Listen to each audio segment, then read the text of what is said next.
Welcome to the Vantage HR Influencers Podcast. This podcast is sponsored by Vantage Circle, the simple and AI-powered rewards and recognition platform for employee engagement. Welcome back to the Vantage Influencers Podcast, where we bring you thought-provoking discussions on topics that matter. I'm your host, Sanjeevani Saikia, and today we will have a conversation that will change how you perceive HR's role in business transformation and success. As we already know, organizations constantly seek growth avenues. Amidst this pursuit, the role of human resources has evolved beyond traditional administrative tasks. It has become a strategic partner in driving business transformation and success. HR functions are now recognized as pivotal in fostering innovation, shaping company culture, and optimizing workforce performance. Therefore, it is important to understand how HR functions serve as catalysts for business transformation and success. To discuss this in depth, we have Neha Saxena Shenoy, the Deputy CHRO at Cairn Oil Gas. Let's begin our conversation with her. Hi, Neha. Hi, Sanjeevani. First of all, it's truly a pleasure to have you here with us today. Before we delve into our discussion on HR as a catalyst for business transformation and success, I'm eager to learn more about your professional journey and the experiences that have shaped your expertise in this field. So could you share your corporate journey with us? Fantastic. And the pleasure is all mine, Sanjeevani. And a big thanks to you and to Vantage Circle for inviting me to do this podcast. I've done some of these podcasts before, and I know they're going to be great fun. So I'm hoping that the audience also learns something along the way, and I also learned something along the way. So looking forward to it. About my professional journey, so I have been working in the field of HR for the last 20 years. I think a few things which are common through my career is that I have worked in positions of increasing responsibility and complexity across business to business, business to consumer, and of course now energy sector, and helped organizations and people be more successful through the journey. Wonderful. So in the past 20 years that I've worked, I've had the privilege to work across multiple geographies, be it in the US, Bangalore, Mumbai, Gurgaon, and Pune as well. So I've had the good fortune of learning from people who come from multiple different backgrounds and helping them do better in organizations that they work in as well. I've also had the privilege to support a lot of leadership teams who are not just India-centric, but also focused on larger geographical regions like Africa, Middle East, South Asia, and of course in the US as well. So really grateful for all the wonderful experiences I've had through the course of my career, and of course the outstanding mentors and managers that I've learned from. Great. Thank you so much, Neha, for sharing your journey with us. It was truly, truly wonderful, and we really appreciate it. With your permission, I'd like to begin today's conversation on the given topic. So if you are good to go, then we can start. Yes, let's dive right in. Great. It's a known fact that strategic HR initiatives drive significant organizational transformation. In fact, companies can leverage HR's expertise to navigate the complexities of the modern workplace. And I guess it's also important to understand the critical role HR plays, since now they have evolved into strategic partners. So could you provide us with an overview of how HR functions can serve as a catalyst for business transformation and success?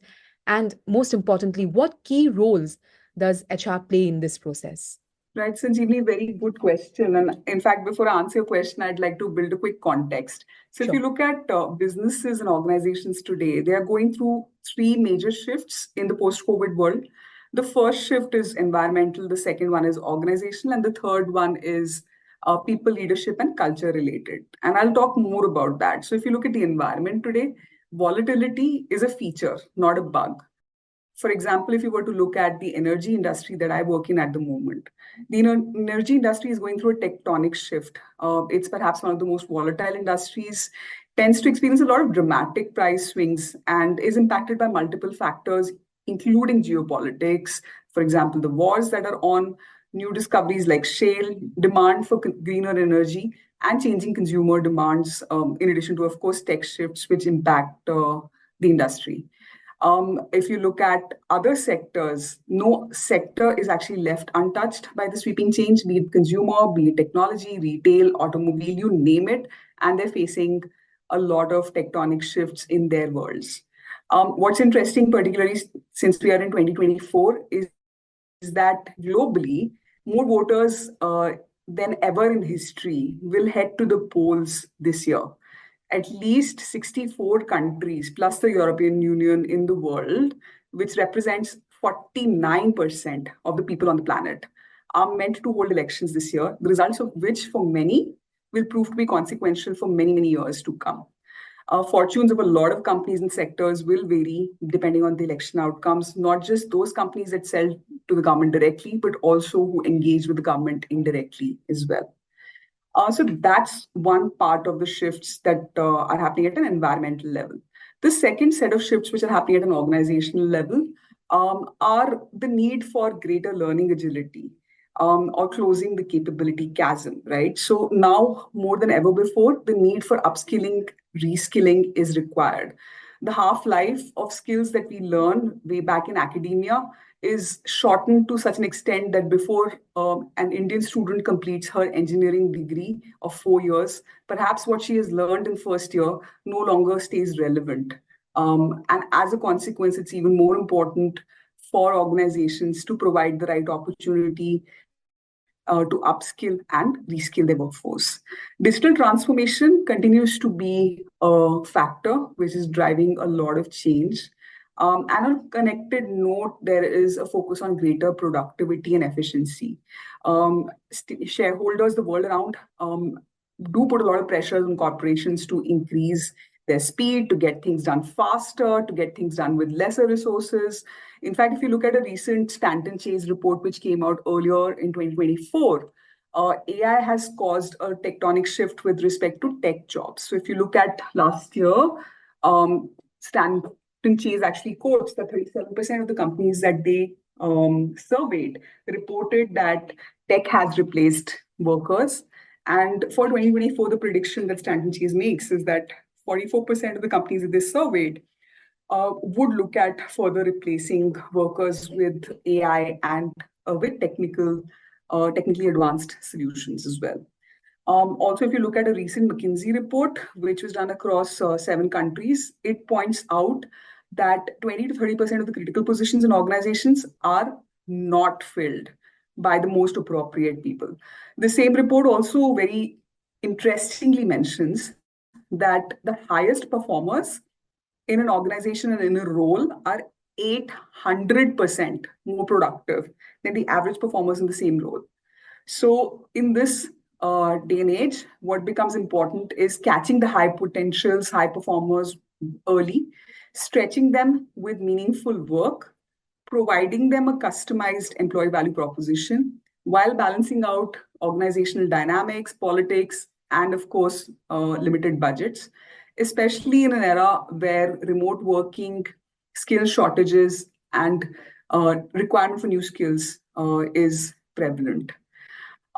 So that's the second bucket of shifts which is going through. The third one I would say, which is very interesting, people, leadership and culture is perhaps what I would call it at. You and me, I'm sure, will resonate with this. I'm sure many of our listeners also went through a lot of soul searching when COVID impacted all of our lives and our families. It led people to reevaluate what their work-life priorities are. COVID also led people to revise attitudes towards work and at work. The pendulum has swung both ways in the last few years. So what started out as quiet quitting and moved to the great resignation and then moved to quiet firing and that led to mass layoffs across different industries has led to a need for a new way to attract, develop, retain, and engage talent, including, of course, rethinking hybrid work. So that's the first set of shifts with respect to people, leadership, and culture. The second one is there is an increasing trust deficit. The world is moving more towards trusting your own individual judgment, a little less in terms of trusting large organizations, large bodies, and questioning everything that you see. A lot of times, I'm sure you would have also seen this, that there is in times like this a need for more authentic, a need for more self-aware leaders who can connect and inspire in an inclusive way. So that is a need which is felt deeper now than ever before. And on a connected note, right? So inclusion is no longer only about men, women, it's about everybody, right? So irrespective of who you are, meaningful diversity, equity, and inclusion efforts are things that the people definitely are looking forward to in their workplace. And they vote with their feet if they don't find an inclusive workplace where they feel like they can belong as well. And then I think the last piece on the people, leadership, and culture bucket, I would say, is a continued focus on mental and emotional well-being.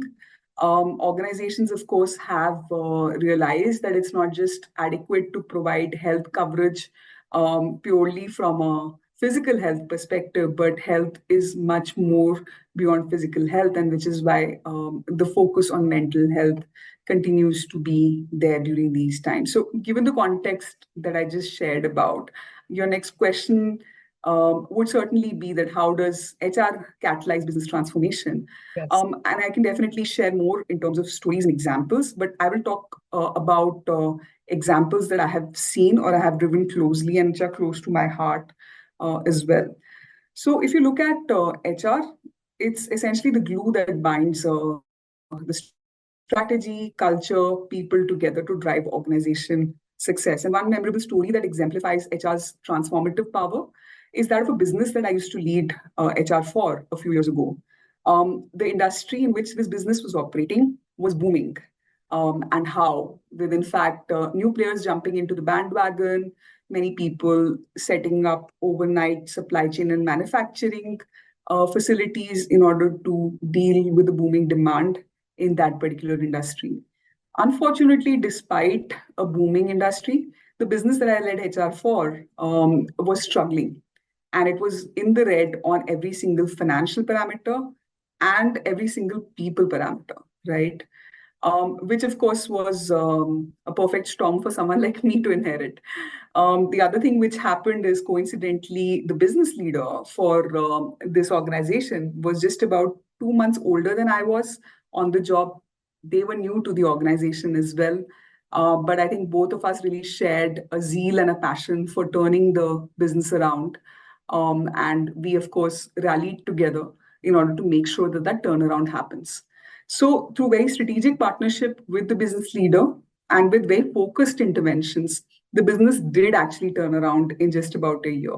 And the next question would be, how did we do that, right? So, we did that basically through four very specific and focused steps.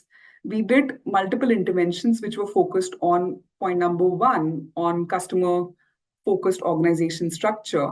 The organization structure that we had in this business in the past was not very close to the customer. And as a consequence, they were perhaps mired in internal conflict more than perhaps serving the customer.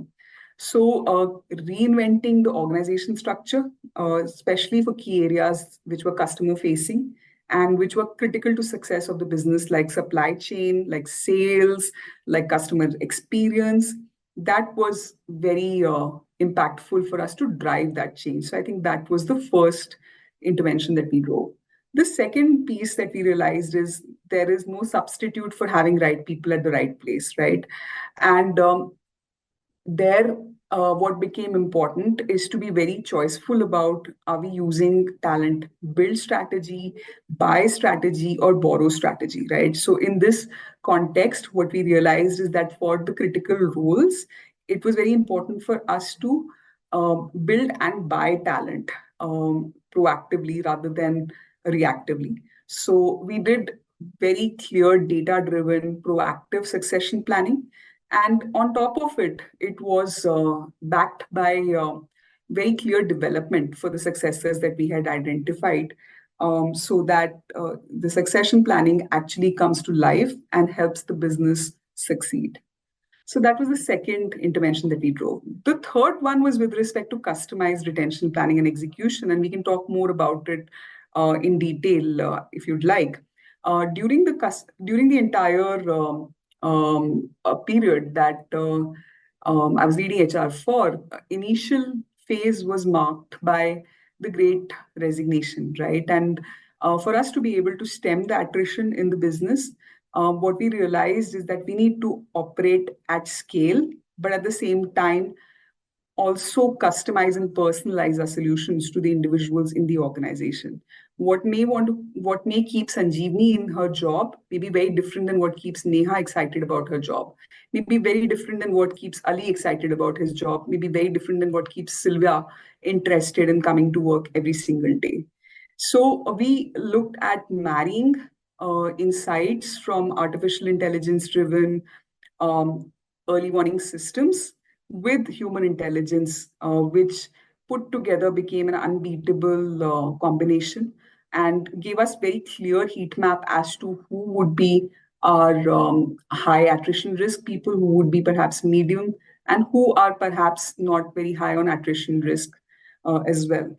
And then subsequently, given that we married this with human intelligence, we also got very clear plan of action with respect to each person. So we walked away with a plan for each person, which then we, of course, were able to put into place in order to retain the workforce that we had. I think the last thing that we did over there is culture building. And I know culture building doesn't happen in a day, but what helps with culture building is very consistent communication, very high say-do ratio, so that when people look at leadership, they know that the leadership is very clear about the kind of culture they want to build, and they are actually putting action behind words. So certainly these four interventions: customer focused organization structure, right people at the right place, customized retention, planning and execution, and culture building certainly helped us turn the business around. And in fact, I'm very happy to share that not only did the business turn around in just about a year, it actually ended up outperforming the annual target that they had by about 15 million US dollars. So this shows the pivotal role that HR can play in business transformation. Interesting, really interesting. And congratulations for the victory that you have achieved through, your strategies and your outlook. It was really wonderful. Again, you have backed your claims with statistics, so it was really insightful. Neha, our listeners really appreciate when we share real life experiences or even examples for that matter, because they are able to relate to it and get a better understanding. So it would be great if you could share some more examples of how strategic HR initiatives have driven significant transformation within an organization. Right. Let me talk to you about an experience that I had earlier in my career when I used to work with Microsoft.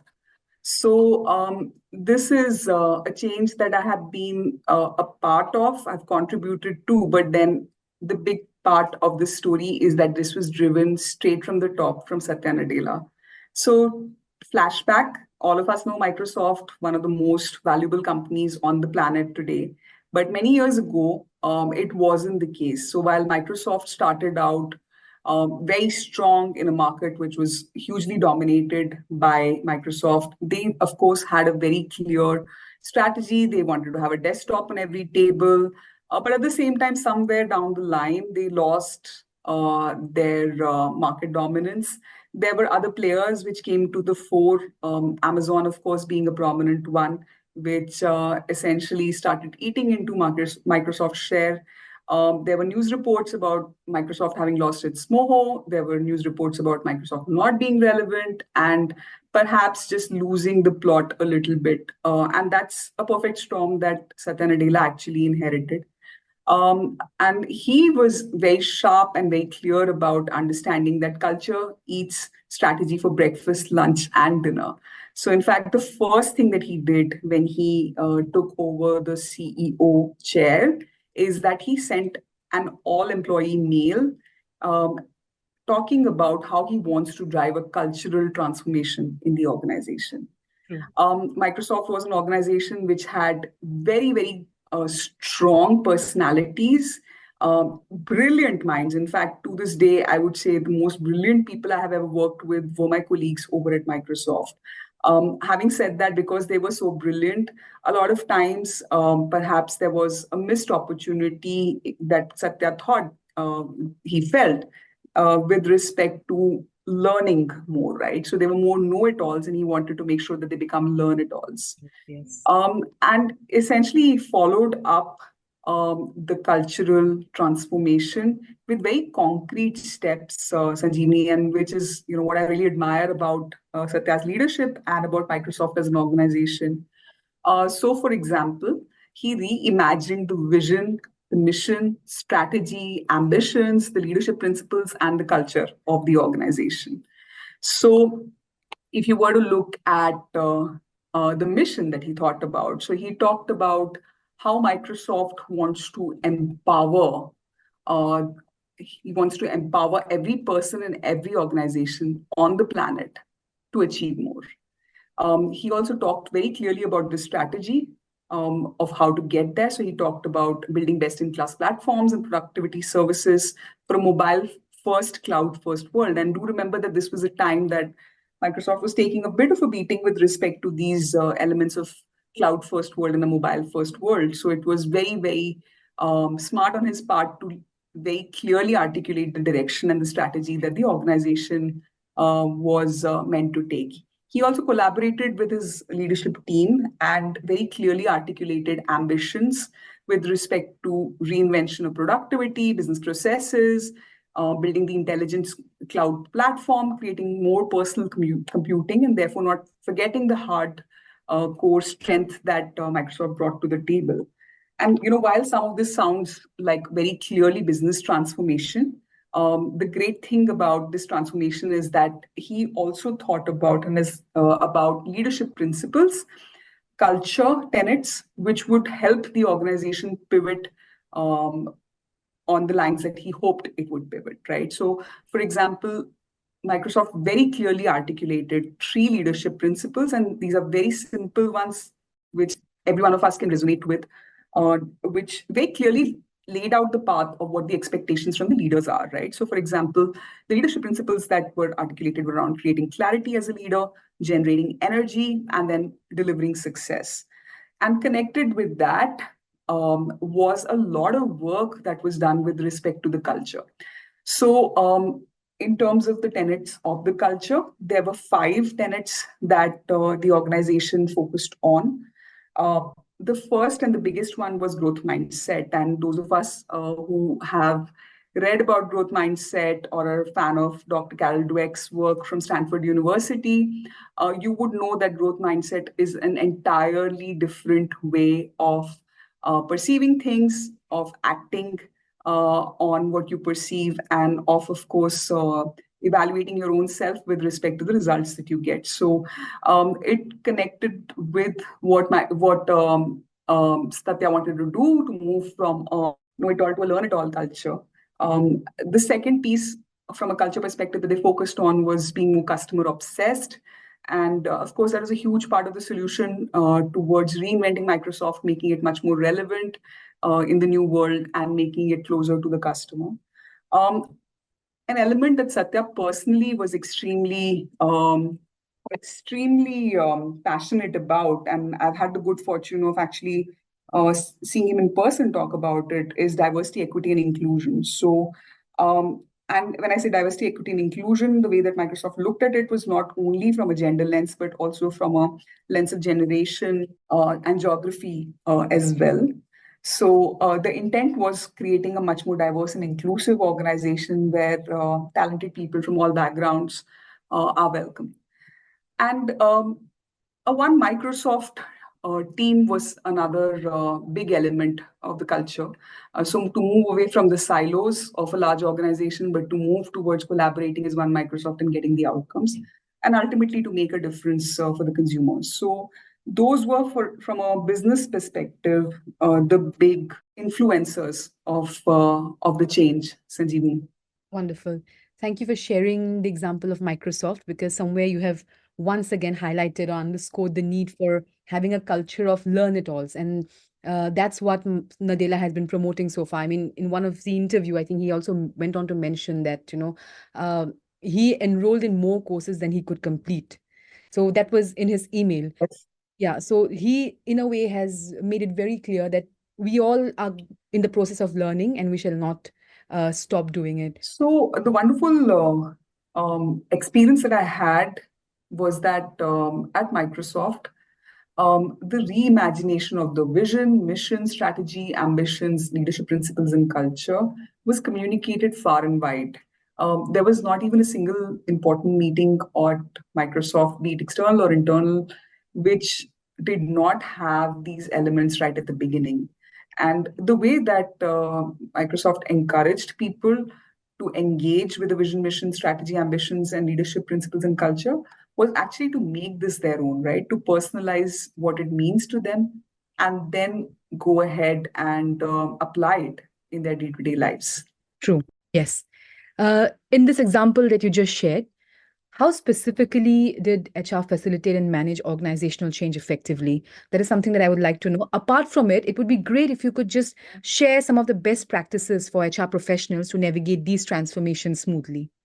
Right. The HR team at Microsoft did actually a fabulous job. So, in fact, one step before I talk about what the HR team did, Yes. what Satya's leadership team did is essentially they translated the business transformation agenda, meaning our mission, our strategy, ambitions, leadership principles, and culture, into people priorities. And when I say people priorities, these are not HR priorities. So these were priorities which were critical to success of Microsoft's business, and they were not necessarily owned by the HR team. So, in fact, um, Satya's leadership team members were sponsors for one or more of these people priorities. So, say, for example, in lines with what change they wanted to drive on One Microsoft, one of the people priorities that they had was work is one. And connected to these people priorities, essentially the CHRO as well as her leadership team carved out and documented very clear HR strategies. So, again, connected with work is one. HR strategy was to be a proactive catalyst to sync cross company business strategy. And of course, then that became our driving force in order to drive changes at Microsoft. So, the people priorities were not only we didn't only stop at people priorities and HR priorities. The effort which was made, which is very commendable, was to tie those priorities to HR behaviors. So, say, for example, in the past, as an HR team, the perception that the team had of their own self was that they were perhaps great at responding to business requests. And what they analyzed and came back with is that they want to move more towards being a change catalyst. Another behavior that they wanted to shift was from accommodating everyone. They actually wanted to shift the gears and focus more on leaders. From being more of reporting out focused, they wanted to shift the focus and be more data driven. From being more program managers or programmatic in approach, they wanted to shift the behavior being towards more solution oriented. So again, these are, as you can see, very concrete, very specific behaviors. And of course, on the back of each of these words which they articulated, there were very clear guidelines given in terms of what behaviors should we keep, stop, and start doing, which were co-created, of course, with the HR team, which helped us evolve our own thinking, our own ways of working. So I think that's one very big step that was taken. And needless to say, the entire HR ways of working, the entire ecosystem, be it in terms of systems, processes, tools, all of those were overhauled to meet the changing way of working as One Microsoft. So I'll give you an example. So very clearly, there was a focus on using more data-driven insights in decision making, and what that led us to doing is to use Power BI dashboards in much more intense ways. So our meetings used to be pretty much focused on how the needle has moved on the metrics that the business is responsible for, and that HR, of course, can influence as well. And this, of course, gave all of us working in HR a fantastic opportunity to be able to connect the dots between what we do and how it impacts the big picture of the business as well. So it was an amazing opportunity to make a difference as well.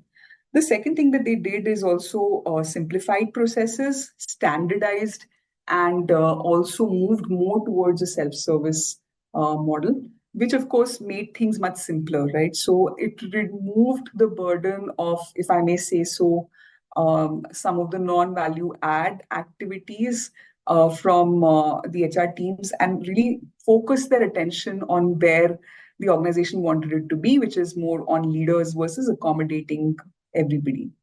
I think the next thing that they did very clearly is to enhance and help bolster HR employee skills, right? And a huge part of working at Microsoft HR was also to help employees self-serve, to help managers become better coaches, and working with leaders and coaching them so that they create the right ecosystem for their teams, as well as for the people managers reporting into them, right? So there was a lot of action which was taken with respect to, let's say, creating uh, career guides, which would be not just for HR to coach employees on, but they would be easy to use guides for managers to pick up and run with when it comes to holding a meaningful career conversation or connect conversation, which was their equivalent of performance management system.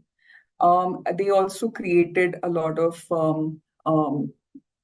digital libraries as well as tools so that it became much easier for even a first time manager or someone who is getting promoted into a leadership role for the first time to be able to use those tools and get the outcomes that were required of them. Interesting again. So, in a nutshell, HR had a lot to contribute towards making the business transformation happen at Microsoft. Okay. Again, you guys play a very important role in fostering employee well-being, in a way impacting overall individual and organizational performance. It would be great, Neha, again, to know from you how you prioritize employee experience. And is there any example you'd like to share? Because I think examples are something that people are able to relate with better. So how would you like to go about with it? Absolutely. So let me talk to you about an example of a time when I used to work at Honeywell. So I used to be the HR director for two of Honeywell's largest businesses here in India, about 350 million USD from a revenue perspective, and about 2,300 full-time employees and another 5,000 contract employees. These businesses during the COVID period, just like everybody else, was facing the great resignation. You can imagine during COVID lockdowns, all of us were not even able to travel outside of our homes in order to engage with our employees. And of course, the amount of ways in which you could meet people, connect with them, would be far limited to just a passport size photograph on a Teams or a Zoom screen on your laptop, right? So it certainly loses a bit of the emotion, the heart, and the essence as well. And quite clearly, there was a need for us to think about how we want to retain and engage our employees given the constraints of that situation. So, one of the things that we did over there is for all of the 2,300 employees that I had within my remit, we essentially looked at personalized retention planning. And how we did that is we started out by leveraging AI, right? For 2,300 employees, if you were to create a personalized plan, of course, either it can take a very, very long time or you can perform it at scale by using technology and AI. And we definitely leveraged AI to get there. So we, in fact, had AI solution which connected the dots between multiple data sets. For example, it would connect the dot saying, let's say Mohan, who works in the business, has had a change of manager. So therefore, the chances of them perhaps being an attrition risk may be higher. Mohan has also maybe not got such a great rating in the last performance management cycle. So chances are they may be disengaged.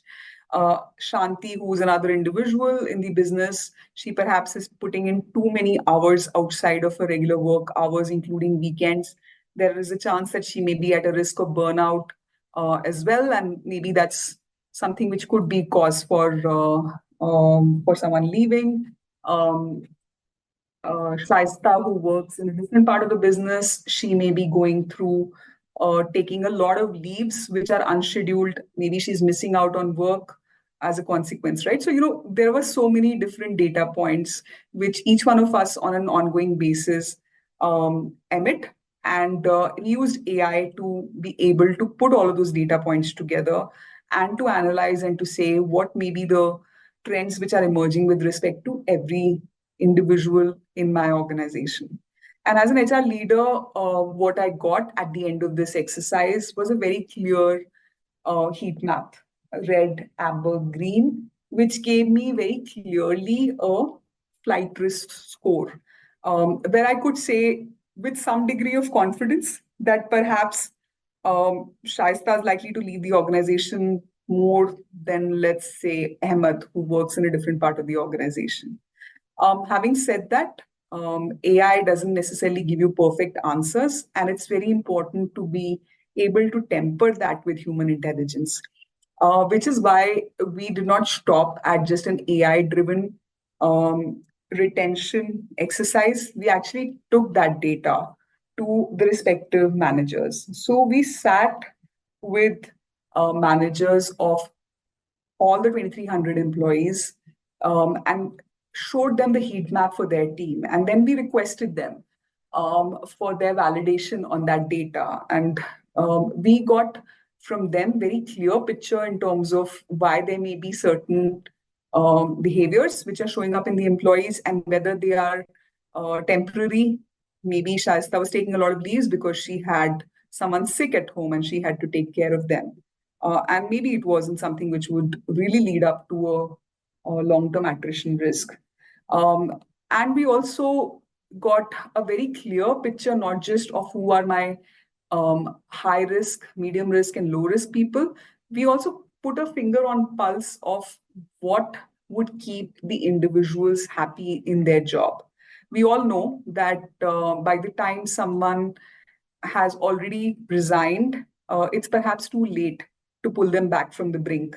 But if one looks at retention measures, which are more proactive in nature, and looks at addressing pain points that employees might have, chances are that the retention efforts would bear much more fruit and lead up to better business impact.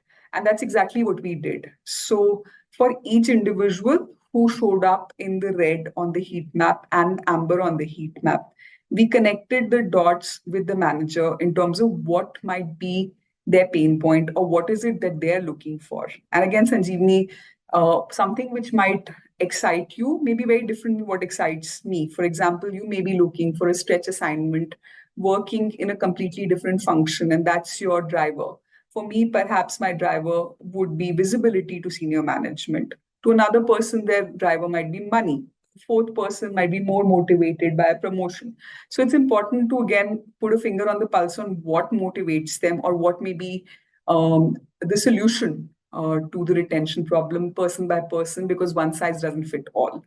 And then once we had that very clear data for each individual, then that became our Bible, right? And then we would work with that to not just develop the individuals, but also to engage them and also transparently communicate with them that we have things which are in the works for them or which have already been completed, so that the confidence that they have in the organization and in the management is bolstered up and they continue to stay vested in developing the organization. So I think that was one section of actions that we took, which I would say are more personalized actions. I think other than that, another set of actions that we took were more organization actions. So what we realized is that, especially during COVID, these were highly stressful times.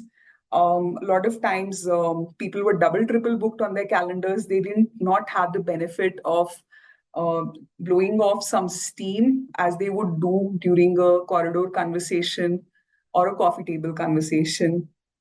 They also did not have the advantage of having met some of the new leaders face to face, right? Especially people like me who had joined during COVID period, and the business leaders as well who had joined during COVID period. They may not even have met us face to face. So, that personal connect was missing, and emotionally it did have an impact with respect to building the bond. And to solve for that, given the COVID protocols and lockdowns and restrictions, what we started doing is just informal connect sessions, right?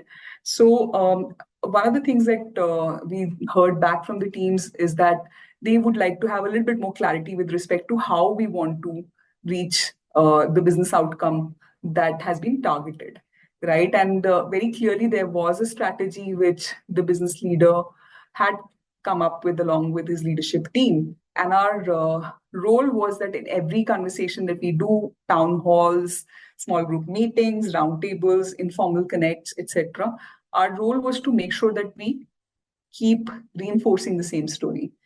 So that was one part of the solution. The other part was creating that space for water cooler conversations in a virtual environment. And that's when we started doing some semi-structured connects once in a month, where we would perhaps send pizza over to everybody's house, and then we would do just a Friday evening chit chat session where we would not talk business, we would not talk work at all. This would be more of a fun session, and it would help people unwind and build bonds beyond the day to day. And needless to say, for people to be retained and to have a positive employee experience, to your question, what needs to be done is that their head, heart, and hand needs to connect with the organization. And with the interventions that I mentioned to you before, we were able to connect the head, heart, and the hand to the organization. And that certainly helped us enhance employee experience and directly impact individual as well as organization performance. Now, Neha, I'd like to explore how HR harness technology and data. Since HR can optimize recruitment, talent management, and performance evaluation processes through use of technology. Again, I'm very interested to know how you guys are using AI today, particularly. So please help us understand how you're leveraging technology and data-driven insights to drive business transformation. And are there any specific tools or strategies you recommend for HR professionals to stay ahead in this rapidly evolving landscape? Absolutely. Great question again, Sanjeevni. And there are multiple technology solutions which can help HR to drive business transformation effectively. Of course, the solutions exist across the employee life cycle. I can talk to you about a few of them. So if you look at recruitment and talent acquisition, we do use applicant tracking system, which helps the organization make sure that we are automating candidate screening, we're helping identify the best candidates, parsing through resumes, and being able to highlight perhaps the best fit with high accuracy and speed. I do want to call out that, as is the case with every AI solution, there are some biases that do come in with certain solutions.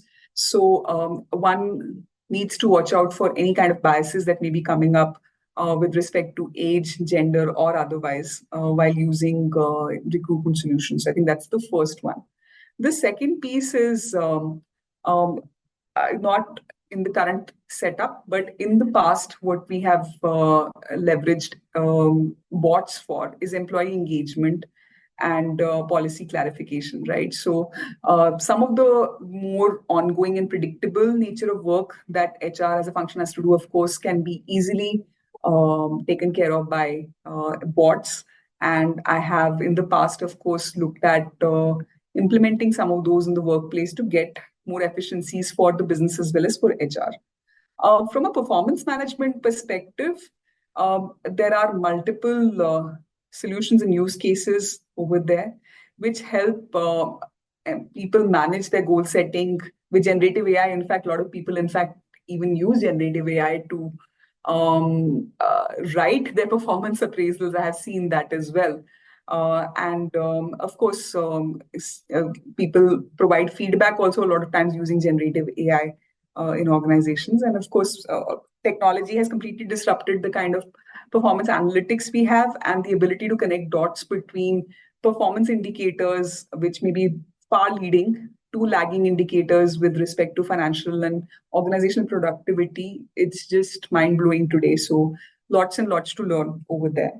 From an engagement perspective, again, there are, of course, a lot of tools which keep a finger on the pulse of the employees and provide sentiment analysis on real-time basis, and therefore prevent attrition from happening, as well as identify areas of improvement from an organizational lens. So that certainly helps proactively anticipate turnover, flight risks, and take proactive measures to retain top performers. Something that we've leveraged over here in learning and development is augmented reality and virtual reality based solutions, particularly more for trainings which are more high volume trainings and which are required to be given within a short period of time at scale to our new campus hires. In fact, we won a Economic Times Award also for some of the work that we've done with respect to leveraging augmented reality in our training. So certainly that helps in addition to gamification, which I'm sure a lot of organizations have leveraged as well. Succession planning, and I'm happy to talk to you more with respect to succession planning at a later point in time as well. Again, in past organizations like Honeywell, Microsoft, and GE, there has been a lot of use of technology in succession planning, right? So not just identify the right slates, but also ensuring the completion, correctness, and conversion of those succession slates into real-time actions. Employee well-being, workforce analytics, again, these are good use cases to look at. I think the example I gave you previously about connecting the dots between an employee's behavior. For example, is she using a lot of her personal time to do office work and be on Outlook and Office 365? Some of those are leading indicators which can give you insights with respect to employee satisfaction levels, productivity trends, and enable data-driven decision-making in HR world as well. Another use case with respect to technology, which I've seen many years ago, in fact, done beautifully at GE, was predictive workforce modeling. So GE being such a large organization, and this is an organization which also had a lot of technology depth, what they did is that they connected the dots between macroeconomic trends, including, of course, talent landscape in different countries and different geographies, cities in the world, as well as what the internal trends look like for different job families. So as a consequence, since they sat on big data, they were able to analyze external macroeconomic trends as well as internal attrition trends, in addition to the business plan that is planned for the next 3 years, and connect the dots on what a predictive workforce model should look like. And in fact, I remember seeing the work that they did many, many years ago, and it actually seemed extremely futuristic and ahead of its time. And honestly, even as I speak to you about this today in 2024, I know of very few organizations that have been able to very effectively marry macro and micro economic trends and create predictive workforce models. So another great example to learn from. So now I'd like to shift the focus to key metrics and KPIs. And this question will be the last question for this episode. So measuring the success of HR-led business transformation is essential for, again, continual refinement. And somewhere I believe that having a proper understanding of the mechanism really helps us to gauge the progress made over time. So according to you, how should organizations measure the success of HR-led business transformation initiatives? And how can these insights be used to continually refine and improve HR strategies? Right. So HR is business. So HR metrics are business metrics in context of business transformation. And essentially, I would say that the North Stars that drive any HR transformation certainly need to be North Stars with the business values, right? So be it their metrics with respect to revenue growth or margin expansion or EBITDA expansion, or a certain growth percentage for a particular geography. Whatever is the organization success metric ultimately becomes the North Star of any HR-led business transformation initiative as well. And that's how I've operated. That's how I've seen success of HR-led business transformation initiatives across multiple industries as well. Key metrics, in addition to that HR should focus on to make sure that they're on the right track. So again, similar to what Microsoft did, and also similar to what I contributed to at Reckitt, um, was essentially breaking down the business into what financial metrics, what business change metrics, for example, they would want, and then what people priority related metrics might be required, right? And so I'll give you a few examples. Sure. So if you look at an organization like Reckitt, which again I used to work with many years ago, at that point in time, they were going through a lot of transformation. They had split up the business into two parts, um, health and hygiene home. And secondly, they had acquired the biggest acquisition in their entire history, Mead Johnson Nutrition, which needed to be integrated with a health business. And C, they were aiming to get to a 1 billion GBP as a revenue target for Africa, Middle East, and South Asia, which was a new region which was formed at their end as well. So while these were the context from a business angle, the 1 billion GBP was quite clearly our North Star. And within that, of course, as you can imagine, as is the case with every business metric, it was broken up into geography and quite clearly a growth percentage down to the last region, North India, South India, West India, etc., was allocated, right? And connected to that was, of course, the headcount, cost productivity numbers, attrition also being a part of it, right? So essentially, those metrics, of course, you can have multiple metrics under each of those headers as well, which they did as well. But essentially, those were metrics which we saw that there was a clear connect, headcount, cost productivity, attrition, to ultimately reaching the revenue metric that they had in mind. And of course, one can keep drilling down because some of these metrics may be a bit more point in time metrics. Some of them are lagging metrics as well. So as an HR function, strategically, it becomes important to pick which of these metrics do you want to drill down, what sub metrics do you want to put in place, which may be across the entire value chain. So, for example, if you're looking at headcount as a metric, of course, the talent acquisition metrics become very important into the game, right? So you should have very clear picture of what your talent acquisition pipeline looks like if you're looking to hire for a certain headcount to be met. Also, there needs to be clarity if you're looking at productivity metrics with respect to the organization pyramid, and connected to those are metrics with respect to succession, right? So, for example, if you look at succession, there can be a lot of cuts that you can look at. You could look at people who are ready in 0 to 1 years, people who are ready in 1 to 2, and of course, 3+ years as well. You could also look at conversion, correctness, completeness of the slate. So you could go into any level of depth as you would want with respect to, let's say, the HR metrics. But I would, as a leader, perhaps try and keep it very simple, connect the dots ultimately to the business transformation initiatives, and whatever other metrics one is picking up from a perspective of connecting leading indicators with more financial metrics, I would perhaps keep them down to maybe about 3 to 4 degrees of separation from the business metric. You get more deep into triple click, quadruple click, while it might help, it may seem helpful, but in my view, it's ultimately not very helpful because people end up chasing the minute target and sometimes lose track of the larger targets. So I would bat for perhaps doing more big picture targets and having maybe at best 3 times click into each of those financial targets from an HR perspective. Wonderful.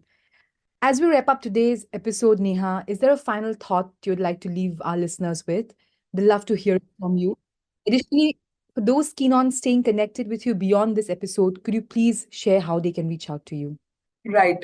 I think one final thought with respect to the key metrics, I would say, is these metrics need to be more connected, not just to HR, but also to the leaders and the people managers, right? So if HR takes the responsibility of meeting every single metric on their own shoulders, it perhaps will be only limited in terms of success. Organizations which have picked up people leadership metrics and included them as a part of leaders' success have certainly seen better outcomes from a business and a people perspective. That's the first one. The second one is from a managerial perspective as well. Today, most organizations, of course, have people-related metrics on goal sheets of managers. But again, many organizations have gone the extra mile and had a people leadership index for every manager. Of course, have a opinion survey or a culture pulse survey score for every manager. And then they obviously make sure that the managers are held accountable, which in my view, by and large, of course, everything has pros and cons, but in my view, this works more effectively to be able to drive the outcomes that the organization wants and to make sure that those metrics are reached at in a holistic way. Wonderful.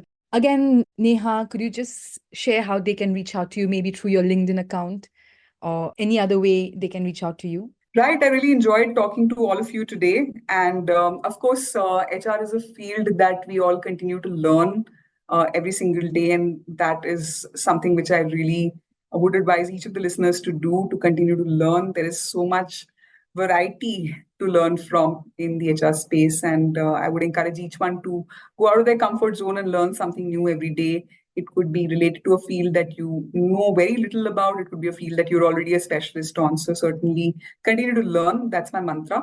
And I would love to learn from you as well. So if you do want to engage in more conversation, you can find me on LinkedIn. My name is Neha Saxena Shenoy. And I look forward to staying connected with each one of you and look forward to hearing your feedback on how the conversation today went. Neha, having you as our guest today has truly been our pleasure. Your insights and expertise have added immense value, and we appreciate the time you have dedicated to sharing your knowledge with our listeners. So a big thank you for your valuable contribution. Most welcome, Sanjeevni. It was my pleasure and a delight to talk to you today. Thanks for being such a gracious host, and thanks again for having me. Thanks a lot. Thanks for listening to the Vantage HR Influencers Podcast. Please do subscribe to Vantage HR Influencers Podcast on Apple Podcast, Spotify, and our YouTube channel for new episodes.